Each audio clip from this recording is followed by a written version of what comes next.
Comme chaque lundi, l'invité politique du 19-20 aujourd'hui, c'est François Thiollet qui a accepté notre invitation. Bonsoir. Bonsoir. François Thiollet, vous avez 43 ans, vous êtes conseiller municipal à Blois, vice-président de d'Aglopolis, professeur d'histoire-géographie de profession et vous êtes candidat aux élections européennes, 15e sur les listes Europe Écologie Les Verts menée par Yannick Jadot. Alors on parlait à l'instant de cette COP régionale voulue par François Bonneau. Que peut-on en espérer selon vous ?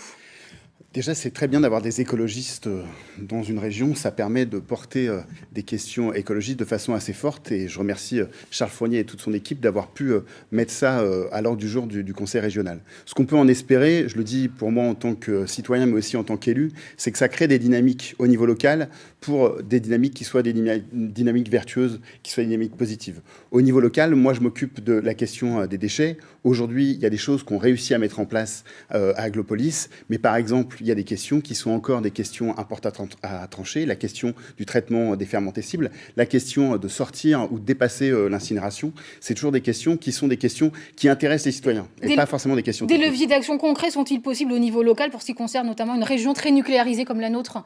C'est développer du renouvelable. Aujourd'hui, c'est possible. Aujourd'hui, il faut juste prendre les décisions de développer du renouvelable. Moi, ce que je vois sur Aglopolis, c'est que pour l'instant, j'ai pas de majorité politique pour mettre des éoliennes sur Aglopolis. Par contre, sur la méthanisation, sur le photovoltaïque, là, on peut avancer. Après, ce qui m'importe dans Aglopolis, c'est trouver des compromis pour faire des avancées. Après, ce qui m'intéresse au niveau des citoyens, c'est de mobiliser plus de citoyens pour dire que finalement, des éoliennes, ça a sans doute beaucoup plus d'intérêt que des centrales nucléaires. Alors, on l'a dit, vous êtes candidat Europe Écologie Les Verts aux élections européennes. Selon vous, la thématique de l'environnement est-elle suffisamment débattue durant cette campagne ? Elle est au centre du débat politique depuis maintenant plusieurs mois. On a parlé des Gilets jaunes, mais l'autre sujet qui était important, c'était la question des marches pour le climat. Et on a parlé beaucoup d'écologie depuis le mois de décembre. Et là encore aujourd'hui, la réunion, le GIEC sur la biodiversité qui s'est réuni à Paris ce matin, signe des constats assez alarmistes sur l'évolution. Mais est-il normal aujourd'hui qu'il n'y ait aucune réelle politique européenne en matière de transition énergétique écologique ? Alors, il existe des politiques européennes en matière de protection de l'environnement. C'est les normes européennes qui permettent aujourd'hui de supprimer une partie des plastiques. C'est le combat de Karima Delli sur le diesel qui permet aujourd'hui de renforcer les normes du diesel. Il existe des pouvoirs au niveau de l'Union européenne. L'Union européenne, c'est elle qui protège les zones naturelles, notamment les espaces Natura 2000. L'Union européenne, elle agit. Par exemple, récemment, il y avait dans votre journal, la semaine dernière, l'inauguration de la zone naturelle de Pont-le-Voix. C'était grâce à l'Union européenne que ça a été mis en place. Alors, on a entendu Emmanuel Macron annoncer ses mesures pour clore la crise des Gilets jaunes la semaine dernière, justement, beaucoup de mesures sociales, pas grand-chose sur l'environnement. Est-ce que vous pensez aujourd'hui que l'urgence climatique est négligée au profit de l'urgence sociale ? Non, il n'y a pas d'opposition. C'est l'urgence climatique et l'urgence sociale sont deux questions qui sont extrêmement liées. Quand vous mettez de l'argent pour isoler des logements, vous permettez aux gens de réduire leurs dépenses d'énergie.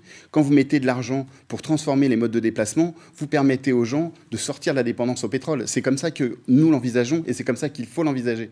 Le problème d'Emmanuel Macron, c'est que ce qu'il annonce, un plan de défense de l'environnement, ok, pourquoi pas, mais ce qu'il faut, c'est maintenant des décisions. On sait comment faire.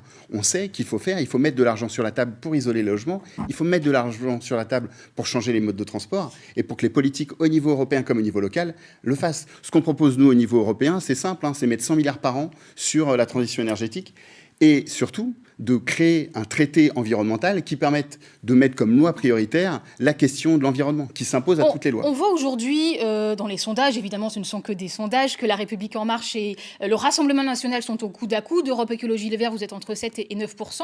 Est-ce que ça veut dire qu'aujourd'hui, pour les Français, l'écologie n'est pas la priorité ? Je ne parle pas à la place des Français. Je parle à ma place, à moi. Moi, ce qui m'intéresse, c'est d'essayer de convaincre les gens que l'urgence actuelle, c'est l'urgence écologique et que les questions sociales, c'est aussi les questions écologiques. Après, les gens font leur choix. On leur propose différentes listes. Ils font les choix qu'ils veulent. Mais si de croire que c'est Emmanuel Macron qui va nous sauver, alors qu'il a soutenu toutes les politiques de libéralisation, on ne peut pas d'un côté dire je vais sauver l'environnement et de l'autre côté signer tous les traités. Vous avez été déçu par cette intervention la semaine dernière ? Je n'ai pas été déçu. Je ne m'attendais pas à autre chose que ce qui a été dit dans cette intervention. On ne peut pas dire aux Français, en fait, les gens se sont plaints, mais finalement, vous allez travailler plus. Je n'ai pas vu les gens sur les ronds-points demander à travailler plus. On a quand même l'impression qu'il y a un manque d'intérêt. C'est chaque année la même chose, en tout cas pour les scrutins européens des Français pour cette élection.